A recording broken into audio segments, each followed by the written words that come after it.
मुझे बहुत भूख लग रही है। थोड़ा चिंता मत करो। अरे मेम साहब, वो बंद करो, चुप रहो। अरे पर ये पैसे उनके हैं। नहीं नहीं, ये उसके पैसे नहीं है, ये पैसे हमारे हैं। देखो ना, ये भगवान का इशारा है। हमारे पास पैसे नहीं थे ना खाना खाने तक के लिए, वो इतने सारे पैसे हमारे हो गए। ये मैं उसे नहीं दूंगा, ये हमारे हैं। अरे आपका दिमाग खराब हो गया क्या? कैसी बातें कर रहे हैं आप? अभी आपके सामने ये पैसे उनकी बैग में से गिरे हैं। ये पैसे उनके, हम नहीं रख सकते ना, वापस कीजिए उन्हें। तुम्हें समझ नहीं आ रहा है क्या? हम गांव से इतनी दूर आए हैं काम की तलाश में, पर यहाँ यहाँ हमें कोई काम नहीं दे रहा, और ना ही हमें सुबह से किसी ने खाने के लिए दिया है। जो भी हमारे पास थोड़े बहुत पैसे थे वो ट्रेन में चोरी हो गए। अब देखो, इतने सारे पैसे मुझे मिले हैं तो मैं ये ऐसे किसी को नहीं दे दूंगा। और उसके पास इतनी बड़ी गाड़ी है, इतने बड़े घर से निकली है, और भी पैसे होंगे, वो अपना काम जुगाड़ कर लेगी, पर ये पैसे मैं नहीं दूंगा। तुम ये कैसी बातें कर रहे हो? ये पैसे मेम साहब के अभी गिरे हैं, मैंने खुद देखा है। उनके पैसे वापस करके आओ। देखो नव्या, तुम ठंडे दिमाग से सोचो। अरे वो इतने बड़े शहर में रहती है, इतनी बड़ी गाड़ी है उनके पास, इतने बड़े घर से निकली है वो, उनके पास पैसों की कोई कमी नहीं होगी। और ये भगवान का इशारा है, हमने सुबह से कुछ भी नहीं खाया। तुम एक काम करो, ये मैं इसमें से ना 500 रुपये रख लेता हूँ, और ये बाकी पैसे तुम रख लो अपने पास। अरे बस कीजिए, आप कैसी बातें कर रहे हैं? थोड़े से पैसे देख के आपका ईमान खराब हो गया। आपको पता है ना कि हम किसी के पैसे ऐसे चोरी नहीं करते हैं। अरे हमारे पैसे चोरी हो गए तो क्या हो गया? हम भी किसी के पैसे चोरी कर लेंगे ऐसे? आप खुद सोचिए ना, उसने ये पैसे अपनी ईमानदारी से कमाए हैं। ये पैसे हमारे नहीं है, हमारा हक नहीं है। और भगवान का कोई इशारा नहीं है ये। वो बस देखना चाहते हैं कि हम कितने ईमानदार हैं। तो आप ये पैसे नहीं रखेंगे, उनको दे के आएंगे अभी। नव्या, तुम देखो, तुम ऐसे नहीं जा सकती हो। छोड़िए इसे। तुम मैंने कहा छोड़िए इसे। रुको। मैंने कहा ना, ये पैसे उनको दे के आऊंगी। ये पैसे हमारे हक के नहीं है, आप मेरा हाथ छोड़िए।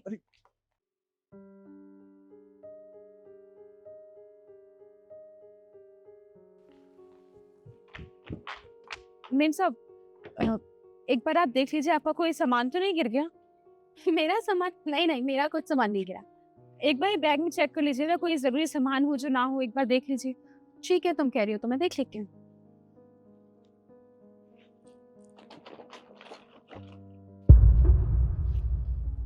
मेरे पर्स में तो बहुत सारे पैसे थे, फोन नहीं है। आप लोगों को पता है क्या वो पैसे कहाँ गिरे हैं? जी, अभी जब आप अपने घर से बाहर निकल रही थी ना, तो हम वही बाहर ही बैठे हुए थे, तो बस हमें वहीं पे गिरे मिले। पर आपको ध्यान देना चाहिए ना, इतने सारे पैसे आपने गिरा दिए। आप लोगों का बहुत बहुत शुक्रिया, पर आप लोग मेरे घर के बाहर ऐसे क्यों बैठे हुए हैं? वो क्या है ना कि हम लोग गांव से आए थे, हमारे गांव में बाढ़ आ गई थी बहुत, तो उसके बाद सारी खेती खराब हो गई। उसके बाद से समझ ही नहीं आया क्या काम करें, हमें बस खेती करना आता था। तो सोचा कि कुछ पैसे वैसे थे हमारे पास पड़े हुए, उनको लेके शहर आ जाते हैं, 2-4 महीने यहाँ काम करते हैं, फिर जाके अपना फिर से खेती बाड़ी करेंगे। लेकिन यहाँ आके तो हमें खाने के लिए भी पैसे नहीं मिल रहे, और जो पैसे हम गांव से लेके आए थे ना, वो ट्रेन में ही चोरी कर लिए किसी ने। यहाँ पे आने के बाद से हम सबसे मदद मांग रहे हैं कि कुछ पैसे दे दें ताकि हम लोग खाना पीना खा लें, पर किसी ने सुबह से पैसे छोड़िए, पानी की एक बॉटल तक नहीं दिए कि हम पानी भी पी लें कम से कम। तो बस यहाँ पे अपना देख रहे हैं कैसे गुजारा होगा। गुजारा तो कहाँ ही होगा, अब सोच रहे हैं बस थोड़े बहुत पैसे मिल जाए, वापस अपने गांव पहुंच जाए, क्योंकि ये शहर तो बड़ा खराब लगा हमें, रास नहीं आया शहर।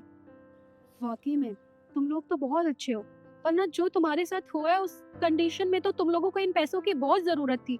तुम लोग चाहते तो ये पैसे रख सकते थे, पर तुम लोगों ने बेईमानी नहीं की, बल्कि ईमानदारी से मुझे मेरे पैसे लौटा दिए। तुम्हारी जगह कोई और होता ना तो वो ये पैसे लेके चला जाता, मुझे पैसे लौटाने नहीं आता।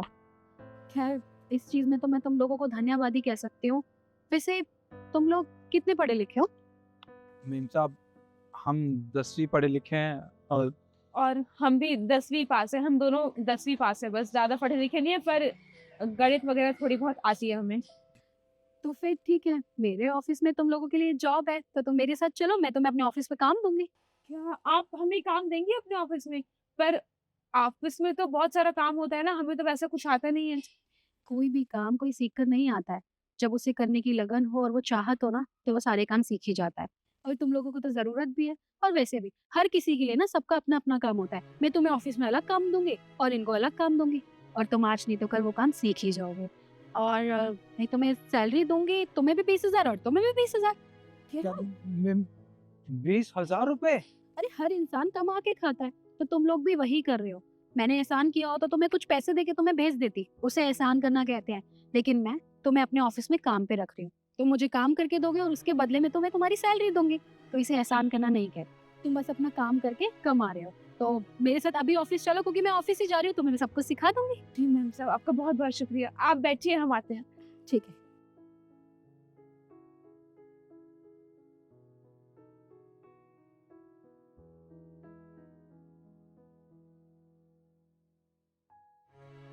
चलो चलो। देखा, मैंने आपसे कहा था ना, अगर भलाई करेंगे तभी हमारा भला होगा। और भगवान सिर्फ हमारी परीक्षा ले रहा था, वो देखना चाहता था कि हम कितने ईमानदार हैं और कितने सच्चे लोग हैं। तभी इतने सारे पैसे हमारे सामने गिरा दिए। अगर आज हमने वो पैसे वापस ना किए होते तो हमें इतनी अच्छी नौकरी ना मिलती इतने बड़े शहर में, वो भी इतनी जल्दी। और इन पैसों से क्या होता, 4 दिन हमारा गुजारा होता, उसके बाद हम क्या खाते। हाँ, तुम बिल्कुल ठीक कह रही हो, मुझे ऐसा नहीं करना चाहिए था, मैंने बहुत गलत किया। अगर आज हम मेम साहब के पैसे रख लेते तो ये पैसे तो कुछ टाइम बाद ख़त्म भी हो जाते, उसके बाद क्या होता, कुछ भी नहीं ना। और आज मेम साहब की वजह से हम दोनों को नौकरी मिल गई है, अब हमारी ज़िंदगी संवर जाएगी, देखना। चलो।